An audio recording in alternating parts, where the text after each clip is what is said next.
is time for our signature segment, Say What, where we roll out some of the most wacky, astonishing, damnable, and ultimately revealing statements uttered by politicians and the chattering class. And I got to tell you, we've got a soundbite so filled with hate and rage against the machine that is Donald Trump that it's literally breathtaking. And we'll get to it. But first, the frontrunner in the Democratic presidential race seems to have made a key decision on how to win the nomination. Joe Biden has decided to trash any real discussion of actual issues in favor of touting the single issue of his electability. The former vice president launched a full-frontal assault on how he's the only one who can beat Trump, first by sending his wife, Dr. Jill, out to New Hampshire to say her guy is the one. You may like another candidate better, but you have to look at who is going to win. You know, your candidate might be better on, I don't know, health care than Joe is. But you've got to look at who's going to win this election. And maybe you have to swallow a little bit and say, okay, I sort of personally like so-and-so better. But your bottom line has to be that we have to beat Trump. Yeah, forget about the issues. This guy can win. Don't worry about what he says about your favorite issues. So after the wife made the electability pitch, Biden put up an ad doubling down. We know in our bones this election is different. The stakes are higher, the threat more serious. We have to beat Donald Trump. And all the polls agree Joe Biden is the strongest Democrat to do the job. God, that voice. Talk about voice of God. But Biden is also trying to set himself apart from the pack in another way. Healthcare. Defending Obamacare in another ad against both Trump and the Medicare for All advocates in his own party running against him, employing his own most personal stories. I was sworn into the United States Senate next to a hospital bed. My wife and daughter, they'd been killed in a car crash. And lying in that bed were my two surviving little boys. I couldn't imagine what it would have been like if we didn't have the health care they needed immediately. 40 years later, one of those little boys, my son Bo, was diagnosed with terminal cancer. Health care is personal to me. Obamacare is personal to me. When I see the president try to tear it down and others propose to replace it and start over, that's personal to me too. See, that's the problem.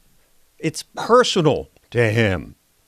We don't want to have people with a personal, emotional attachment to an issue making policy, passing laws about that issue. Now, you wouldn't put a victim of rape in charge of determining the sentence for the person who raped her. Extreme example, yes, but it makes the point. And I'm not exactly sure people will want to vote for someone just because they feel sorry for him or her, especially when he keeps making embarrassing gaffes like this latest one. We have this notion that somehow if you're poor, you cannot do it. Poor kids are just as bright and just as talented as white kids. Not a good look when you're trying desperately to be woke, Joe. Of course, Biden's now started using rhetoric every bit as heated as Trump, starting with his rollout video based on the lie that Trump called white supremacists very fine people. So one wonders whether he's not being drawn into the same trap as little Marco Rubio or Lion Ted Cruz, trying to sling mud against the master and turning themselves into cartoon characters in the process. Of course, in Biden's case, he was already a cartoon character. All this while Lunch Bucket Joe pleads for a return to civility. Right. And all those gaffes beg again the lingering question of Biden's age, 78 upon inauguration, or more precisely, whether he, shall we say, lost a step or two or more. So one of the ways the elite media's tried to draw attention away from Biden's stumbling and bumbling is to call in deranged psychiatrists, there's an oxymoron, to say Donald Trump is unrelentingly sick and evil. both of the most Trump-deranged networks weighed in on MSNBC. It was Dr. Lance Dodds, not Dodo, Dodds, who depicts Trump and his followers as essentially a cult. He thinks of himself in the way a tyrant acts, and he acts like a tyrant. It's all about him. So the people who follow him are people who buy into the idea that he is God. But they're being conned by him. Mm-hmm. Okay, if you thought that was bad on MSNBC, CNN called in their own left-wing Trump-deranged shrink, Alan Francis, chairman of the psychiatry department at Duke University Medical School.